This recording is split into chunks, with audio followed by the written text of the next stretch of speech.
All right, let's get started. So welcome everyone to the ACCE 2022 Hawaii Catholic Schools Annual Conference virtually. I am Tamari Sahalvo, and I'm going to be your moderator for this session number 502, Working with Challenging Behaviors, with our presenter, Kimee Kalahiki-Cruz. So a little bit about Kimee.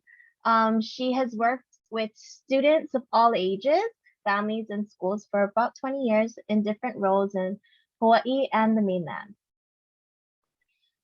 She has worked as an aide, a teacher, a consultant, and a counselor. She believes that just like prayers, we can never have enough support. And she's a parishioner at St. Anne's in Kaneohe, and is the mother of 5. So our section will be about an hour. We're probably gonna be shorter than that. We will have a question and answer section at the end. If you guys have questions or questions start coming up, you can feel free to type it in the chat while we're talking. Kimee won't see the chat yet until we get to that Q&A so that she can focus on her presentation. And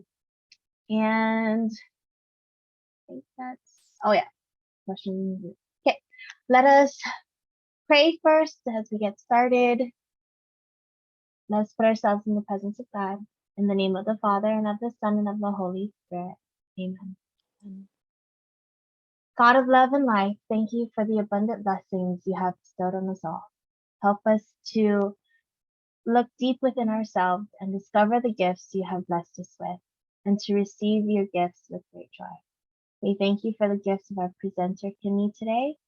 May you guide and inspire her to share her knowledge as we open our eyes, our ears, our hearts, and our souls to what we are about to learn. May it help us become better educators for our students every day. We ask this through Jesus Christ our Lord. Amen. In the name of the Father, Son. In the name of the Father, the Son, the Holy Spirit. Amen. Amen. All right, let us welcome Kimee. Walang ganyan. Hi. Okay, thank you so much, Tamari, for being here. So just as she said, feel free to go ahead and put any information or questions in the chat, and when there's like a natural pause, maybe I'll be able to check, or otherwise at the end for the question and answer. We just had I had a really good group the last time for the last presentation, and I can see some familiar names. So hopefully, my hope for the last group, the last presentation, was that managing behaviors, I'm ready for you guys, all these questions that you guys might have. But what I want to do is take it down to the foundation and understanding behaviors. My hope is that you'll take away something new. If you have questions, then we'll post, I'll go on the discussion board if there's specific questions, and I'd be more than happy to answer there. I hope if you're not getting a takeaway, then maybe it's validating the things that you already are doing, which is really, really helpful, especially when it comes to behaviors, because every student is so different, and the way that we react as educators is really important. And also the care for ourselves when these behaviors happen. So let's just get started. Some of this is basic information that I know you folks already know. Catholic educators, you guys are so resourceful in everything that you do. And I know that you've probably Googled a whole bunch of stuff and everything like that. So I hope, again, that there's something new that you'll learn or that would be useful. I'll share some stories that I've experienced and some of the mistakes I've made as well, where I've gotten to learn. So let's, goals for today: where do behaviors come from? Understanding behaviors. What can we do as educators? Sample behavior plans, and then some different scenarios. I think I might have reorganized just a little bit as I was going through, but we will figure it out. Okay, so something very basic. Where do behaviors come from? So right now I see a lot of you snacking and that's great. It's 12:30-ish, it's lunchtime. And one of the things I always think about is when I'm teaching a class, and when I'm teaching it is my 12:30. I remember teaching an AP Psych class, which was like at 12:30 compared to my 8:30 AP Psych class. And my 8:30, they had breakfast, they were ready, they were energized, and they were ready to rock. My 12:30 would just like stare at me like, what are you doing? Entertain me. And what I realized was that they were hungry, right? And so right now, as you're listening to me, probably multitasking and eating, that's great, because that tells me that you're going to listen to me a little bit better because you are eating. But of course, in our classes right now, pandemic wise, it's not always easy to let our children snack and things like that. But that's something to take into consideration.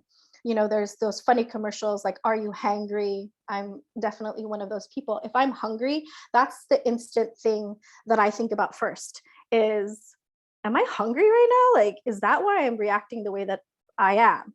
For our students, we don't know if they have breakfast. We don't even know sometimes if they have dinner. We don't know what is going on, but that is one thing that we can take into consideration. Are they hungry? That's one of the behaviors, the bottom line, right? Sometimes it's maybe I don't get it.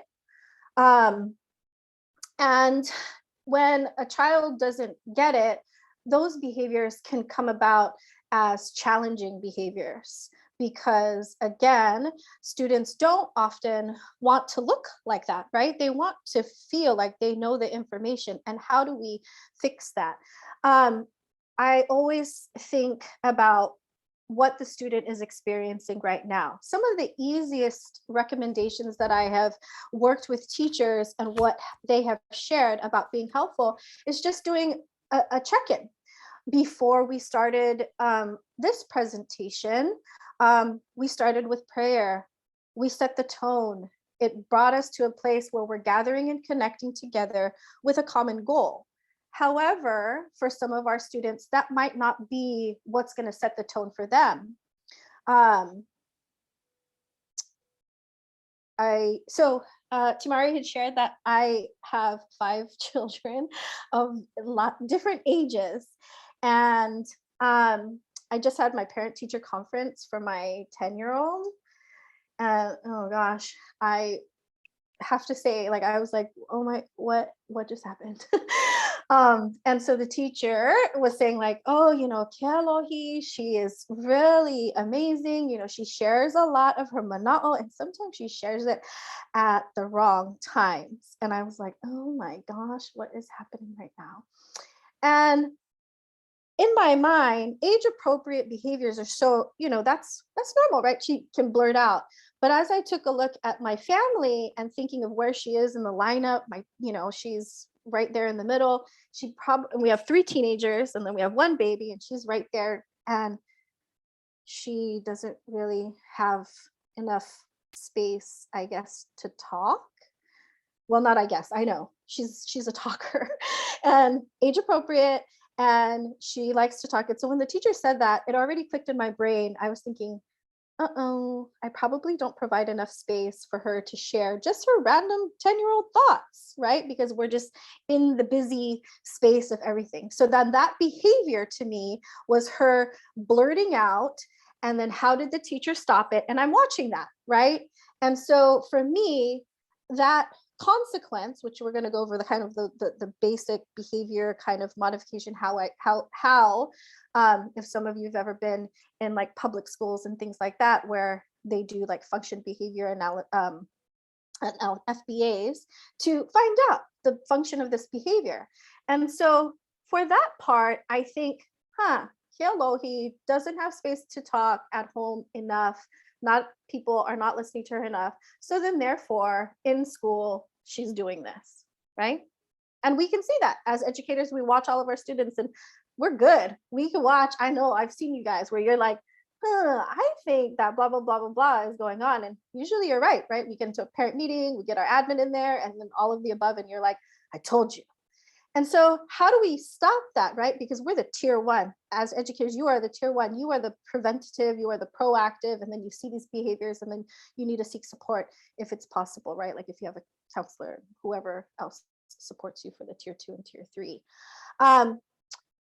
Preventative, when, which ties in again with what I heard from Bishop Larry in the homily and what I heard from Dr. Park in the in her presentation of recognizing where we are or where our students are, and then being able to be self-aware.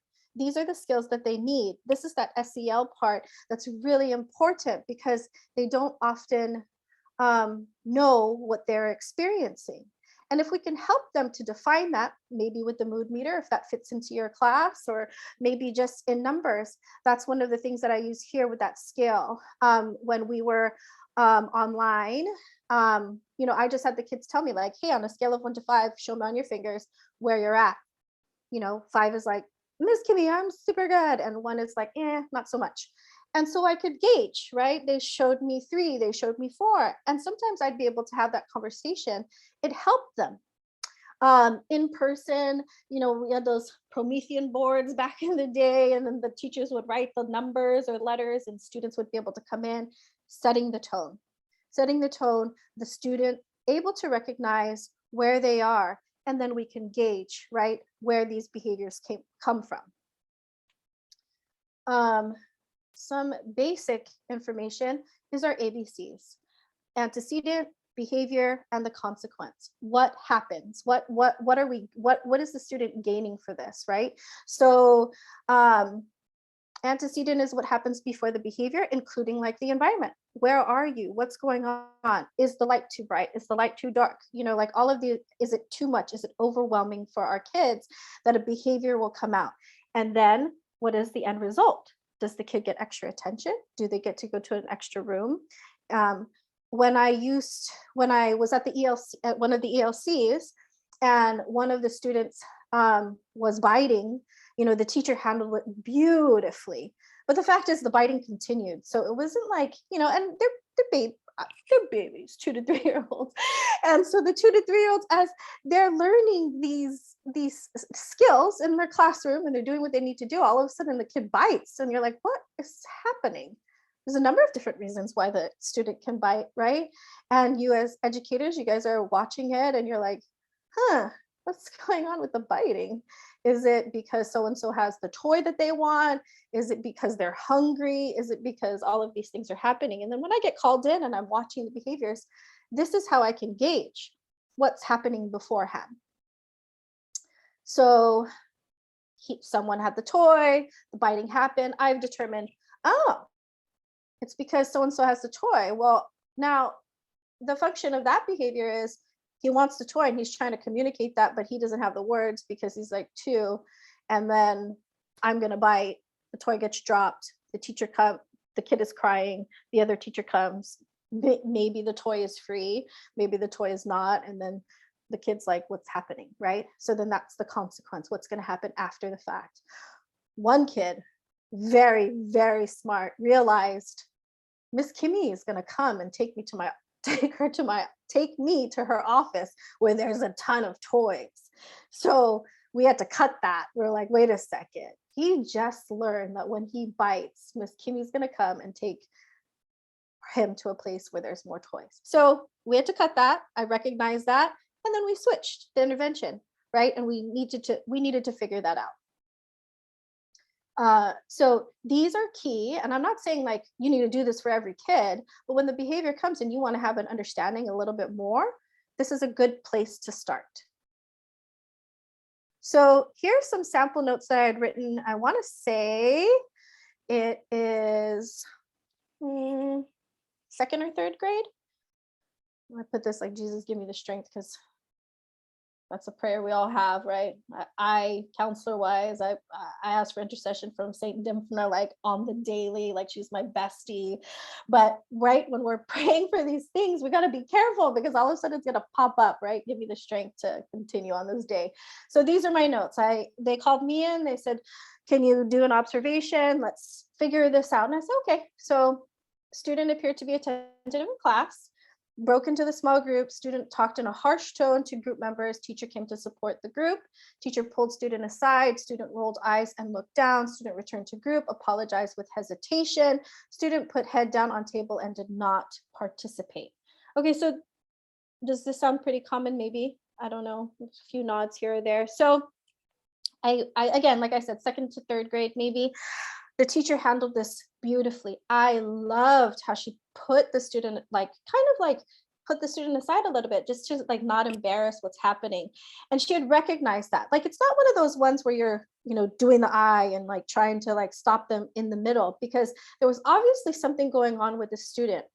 And what we came down to is, as I'm looking at the behaviors, there's a few of them: behavior, harsh tone; behavior, student rolled eyes; behavior, student put the head down on the table. So as I'm looking at all of the antecedents and what happens afterwards, the consequence, I'm thinking, what can we do to support this child? I love, again, like I said, I love what the teacher did by putting the student aside to figure it out, because obviously there was something else going on.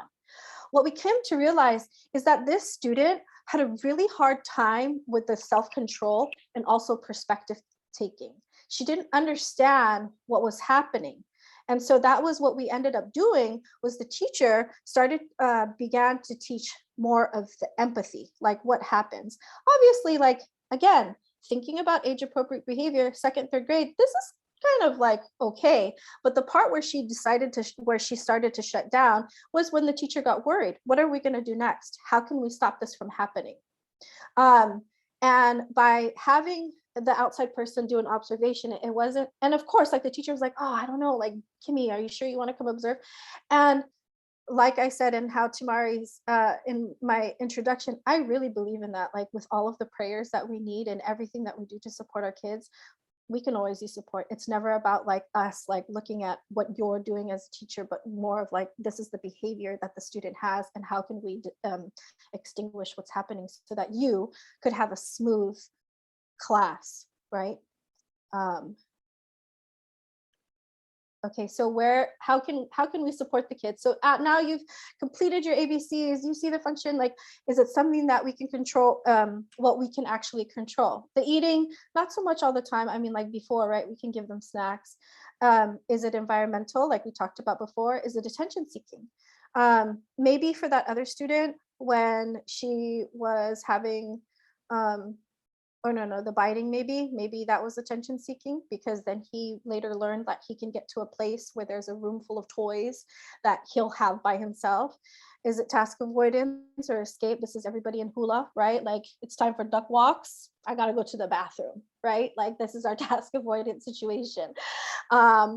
Is the student on overload sensory wise? Like, is there too much going on? And all the background information, like the stress that they feel. Is there a test?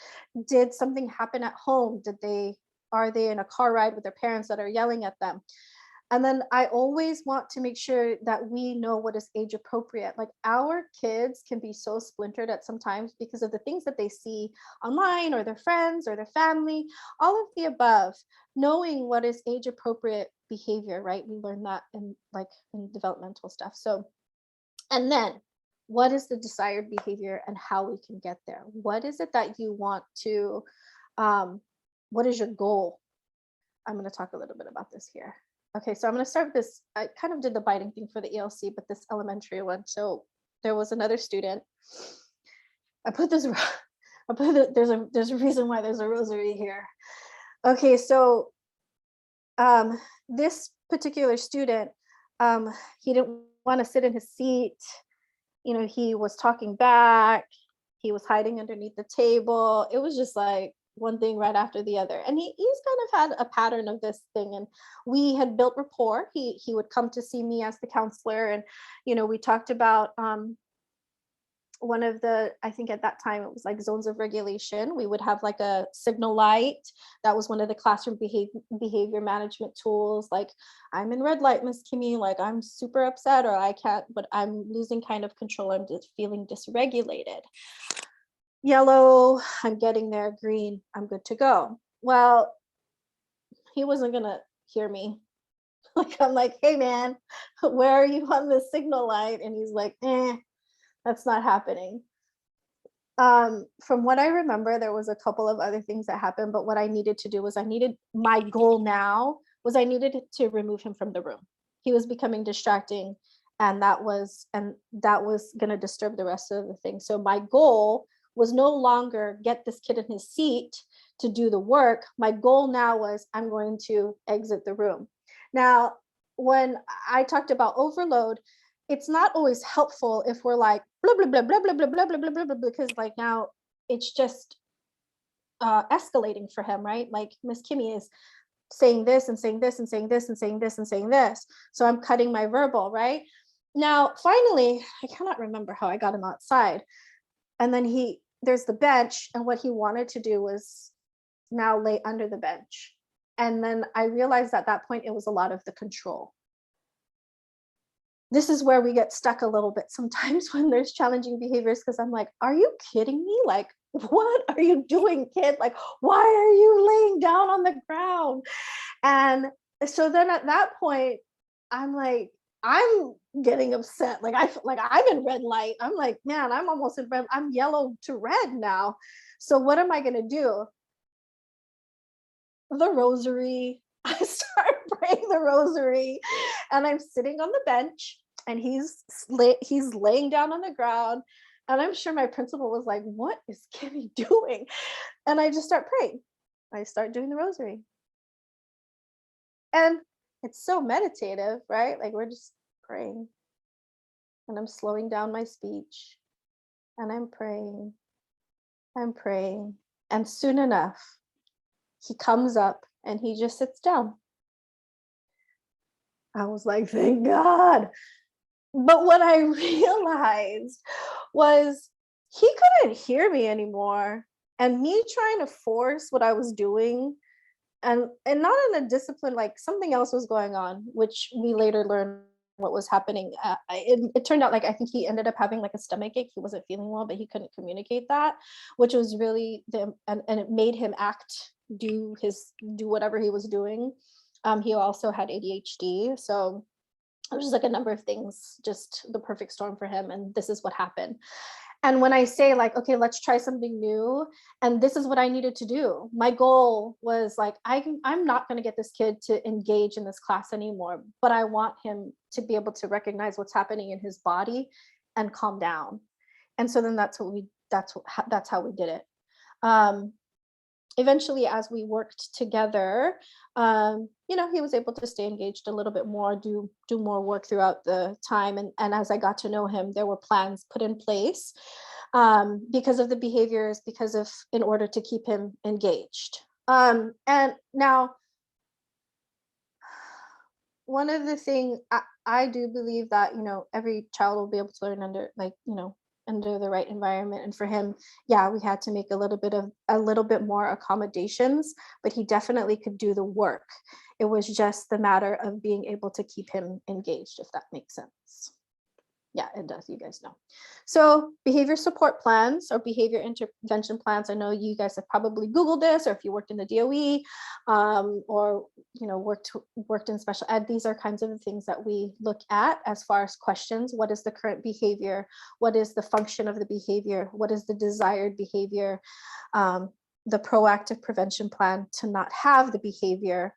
The reactive plan. What are we going to do when that behavior comes? How will you know if the student reached the goal, the desired behavior, and how can you maintain that goal? So as I use the example for the elementary school student, the current behavior was his disengagement in the class and the number of times that he was distracting, doing different things, right? And the function of the behavior for this particular reason was sensory. Obviously, it can change for different things. Like his stomach was hurting and there was a lot of things going on for him. The desired behavior, of course, ideally would be for him to sit in the classroom and to do his work and stay engaged, but that wasn't happening. And again, I switched it out to like, I just want him to calm down and sit and be okay. Proactive prevention plan not to have the behavior. So for him, what we put in place, well, one is making sure that he was on medication, so he took his medication, but making sure, like, did he eat, did he do all of these things, right? Like the things that are going to make him his best self in order to stay engaged. Those are all very tricky things. I know now, they have those puppets and these fidgets, and like, are those things being distracting or are they helping?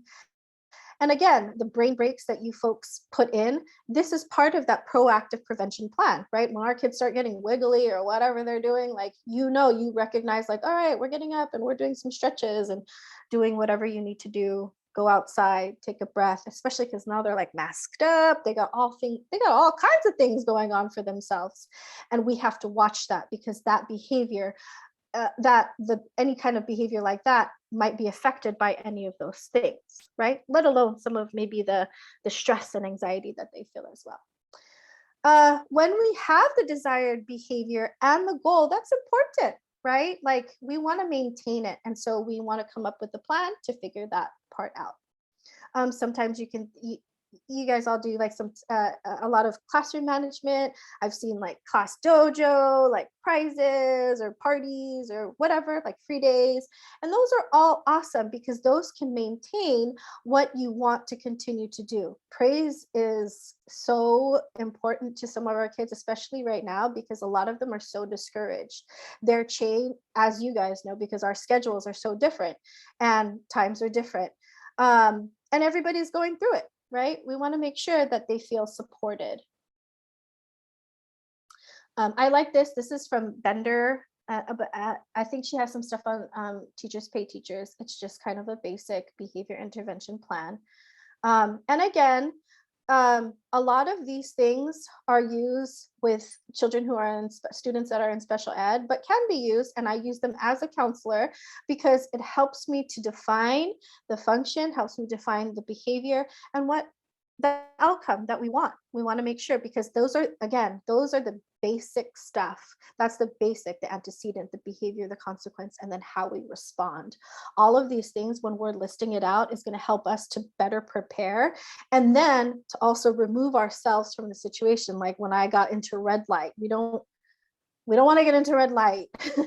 We don't want to do that for ourselves as educators, because then that means that one child, because I know, like, if you think about it now, I could probably ask you like, hey guys, who's that one kid that you're thinking about right now that made you like, I want to sign up for this presentation?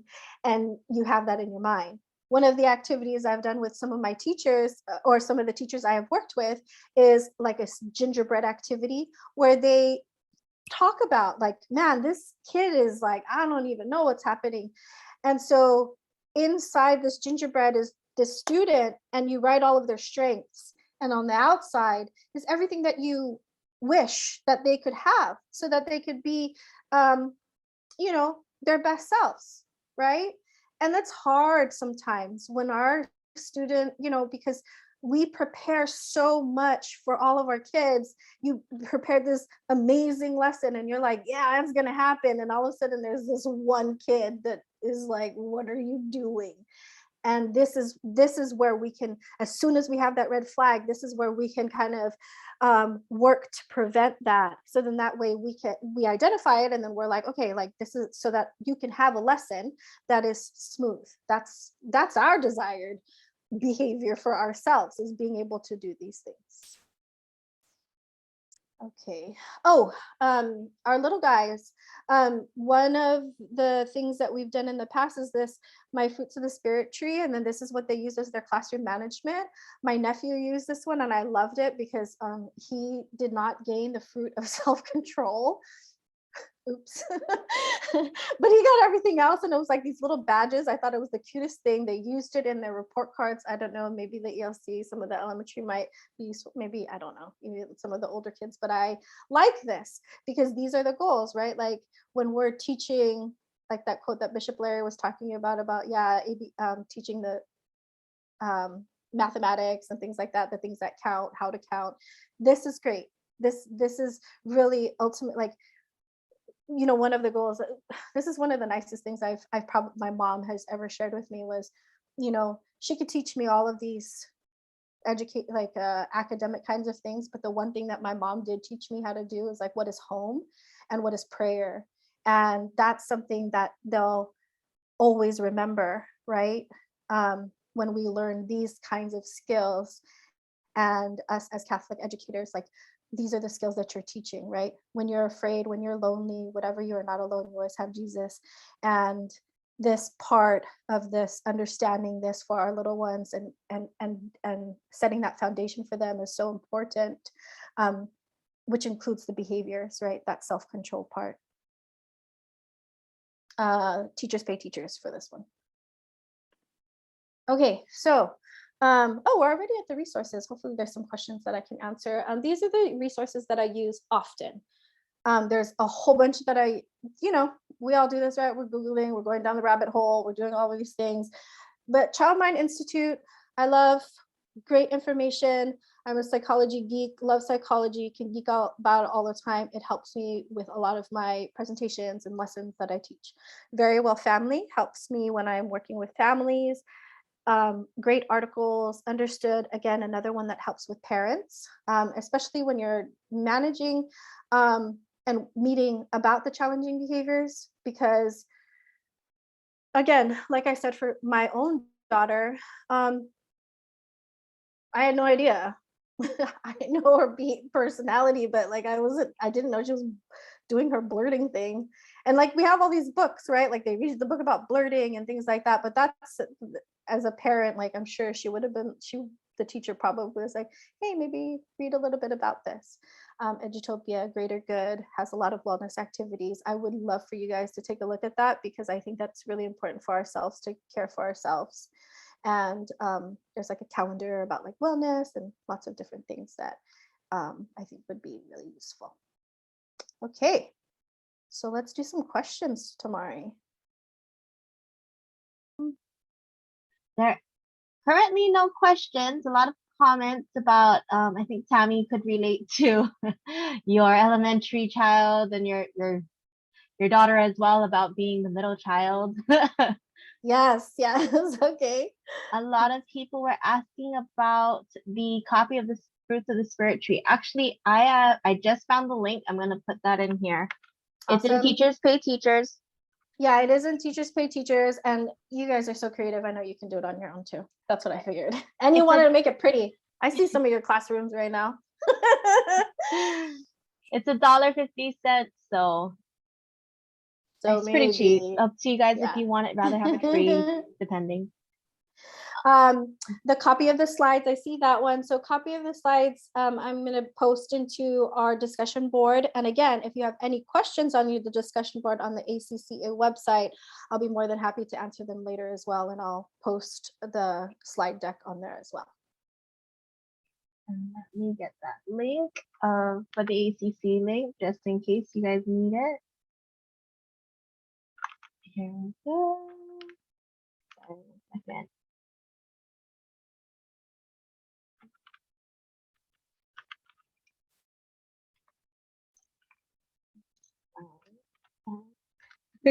There you go. Is there a way other than in the discussion board? I'm assuming Lori may want to do like a consult. I'm just assuming. Okay. Are you going to be sharing that as well in your discussion board? Yeah, I'll share it in the discussion board. Okay. I think that's it. Anybody have any other questions? Oh.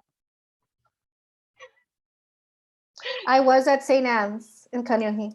That's where I was for a long time. And now I teach at different places. All the way to college. So I'm at HPU too. So.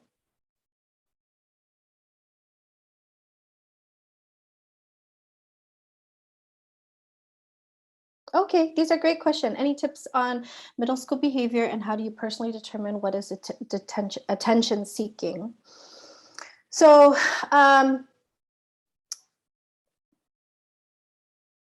besides being in middle school and the typical middle school behaviors and knowing it all and getting into that transition of like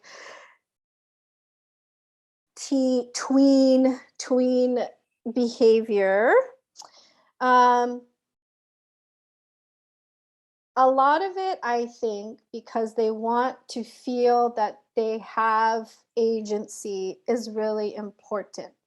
And so when everybody talks about SEL, it's really important for them to be able to label and define what's going on, because then what it looks like is that it's defiance, or it looks like they're not interested.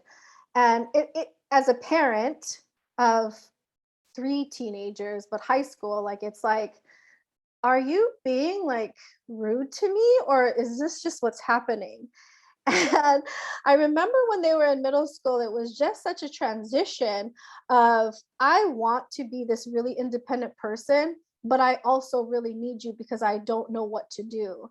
And the examples of, you know, the junior high kids, um, especially like however it's organized, right? Like if you are at a school that ends at 8th grade, those 8th graders are your role models. And so they start to believe that they're at this place.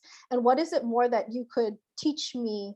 And that's where that, like if they're younger, that fruits of the spirit, or if it's understanding their own behaviors. And that's really what we want, is to create that agency for them so that they can communicate to us what they're experiencing so that we can help them. Oftentimes, like especially like the worries that they have, because we don't know what's going on in their families, right? And sometimes they may take that role as somebody that cares for their siblings, or somebody that has to care for their family. You know, like I've had a lot of families like that too, like um first generation kids, you know, they're the ones that can speak English, and so they're the ones that are interpreting everything for their parents. And so when it comes to situations like that, you know, as teachers, we may not get that information, except for we can infer it in what they're writing to us. But gauging their behaviors and the patterns that they have, that also ties into the attention seeking behaviors and watching the patterns.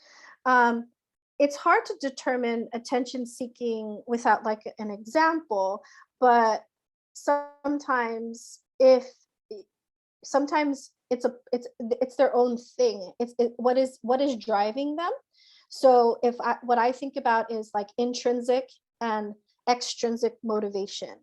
If that attention seeking part is coming from outside, the external forces, like what they receive from the outside, that's the consequence, is they're receiving something back from somebody else, then that tells me that that's attention seeking.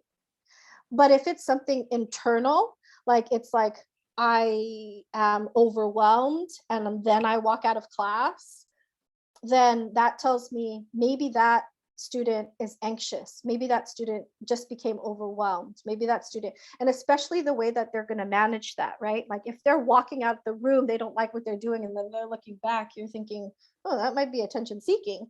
But if they're walking out and they hide in the bathroom and they really don't want anything, then that's not attention seeking behavior. There's something else going on. I hope that's helpful.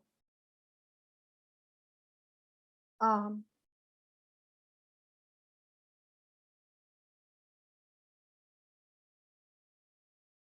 few more questions. When a child is disrupting class, how do you manage behavior or leave or have child leave room if you're the only adult and teacher in class? Oh, that's such a difficult one. And actually, it's one of those, I actually had to experience that. And a student was having a behavior, and I was running my counseling group, and we were on the other side at St. Anne's. I was on the other side in the by the ELC, and what I had to do was I had to ask another student to go next door or go to somebody else to grab another adult. And then at that point, I stayed with the student having the behavior, and the rest of the class had to exit. If it was a behavior, it became a little bit physical, and then we called our admin and whatnot to help.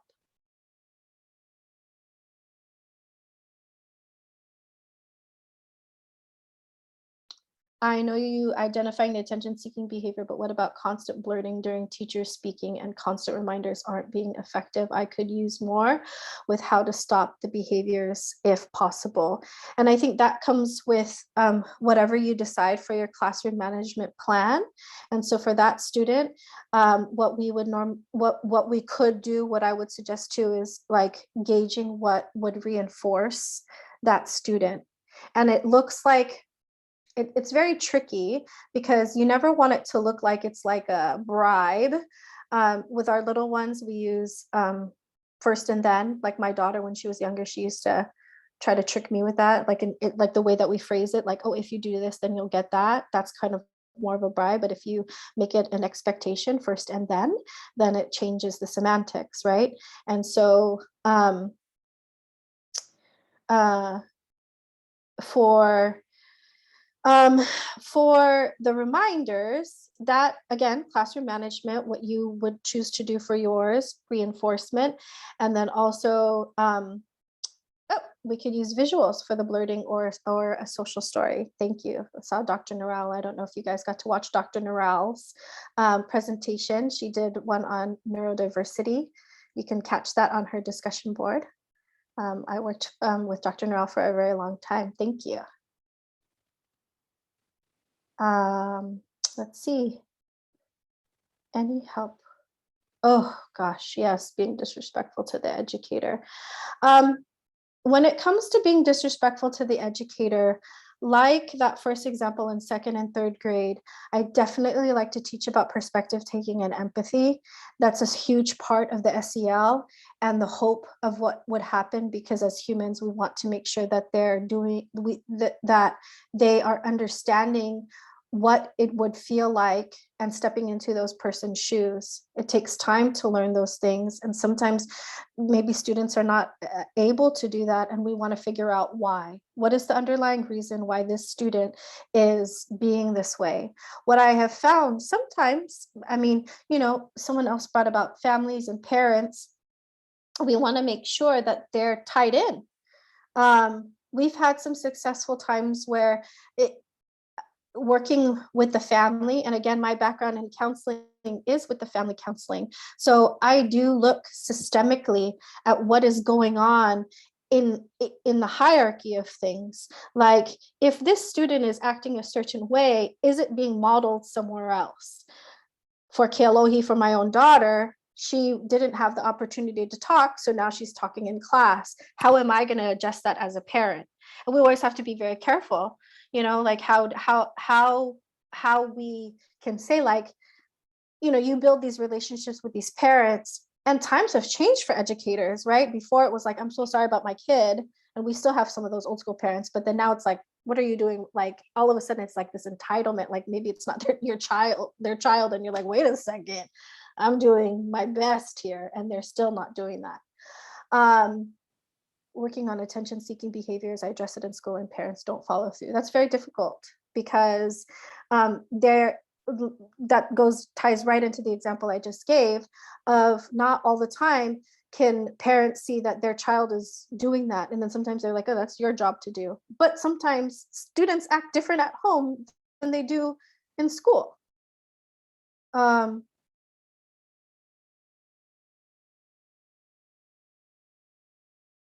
Sorry. Oh, this is cute, Tammy. Oh, nice. A good technique.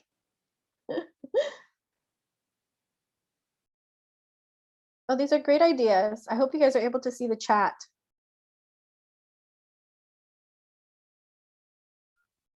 And just a reminder, this chat is going to be saved so you guys can actually look back at it again. So be typing up your suggestions and tips as well in the chat will definitely help in the discussions.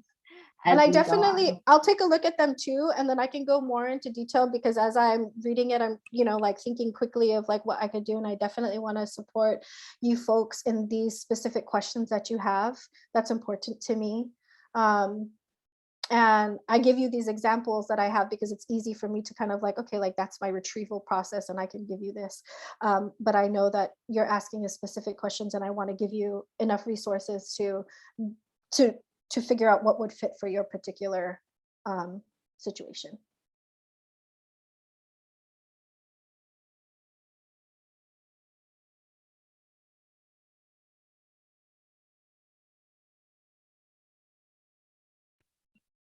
Okay, any tips on how to address situations when parents goes home and tells their parents of what is going on in the classroom? Well, I think that for that, I guess depending on what's happening in the classroom, like I know that as an educator, you are doing the best that you can. And depending on what grade, you know, is it something that, you know, you're posting or you're writing in a communication log of what is important for the family to know?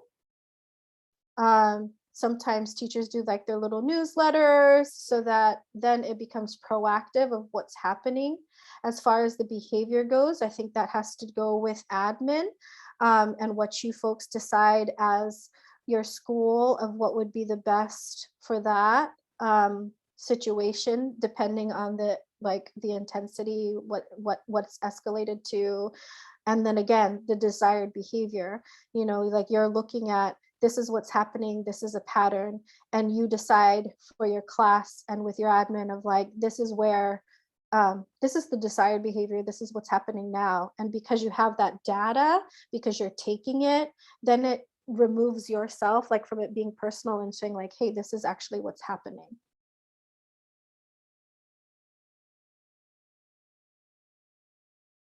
This is a good one, Dan. Yes. Jesus, prayers to benefit. Okay. Any other questions? I'll go ahead and answer in the discussion board. And I will take a look at the rest of, I will look deeper and dive deeper into the other questions so that you can get the resources that you need. There's a big question. Oh, there's one more. Yeah. We should have time. Okay. What do you do if an ADHD student keep on doing things on his desk like he's fidgety, or the student is fidgeting or answering some extra work or early finishers while you're trying to start a lesson or giving instructions? Student is being reminded and take away materials, then student fix the behavior, but after a short minute, the same behavior is being repeated. Yes, that is such a symptom of ADHD. And when we earlier, Dr. Neural had put in the chat like the visuals and the storytelling, and also having that routine. So being prepared for that, like, okay, if you finish early, this is what you can do, and having those choices, visuals of what they could do.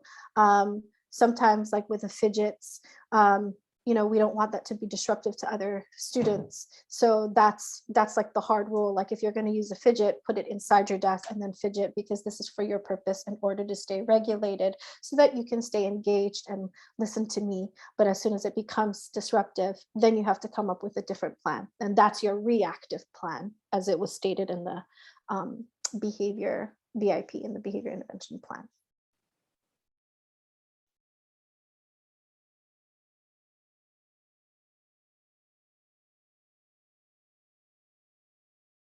Thank you guys for coming.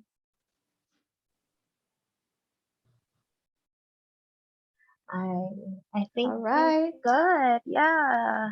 Thank you so much, Kimee. Thank you. Thank you. It's nice to see some familiar faces. All right. And then we do have a closing remarks and prayer session that we have to go to at 1:35. And then we also have an event evaluation. So I'm going to put that link one more time into the chat if you guys don't have it already. Make sure to go back so that we can get to that closing remarks and final session together. And we will see you guys then. All righty. All right. Thank you. Thank you, everybody. Thanks, Tamari. You're welcome. Okay. Bye. Bye.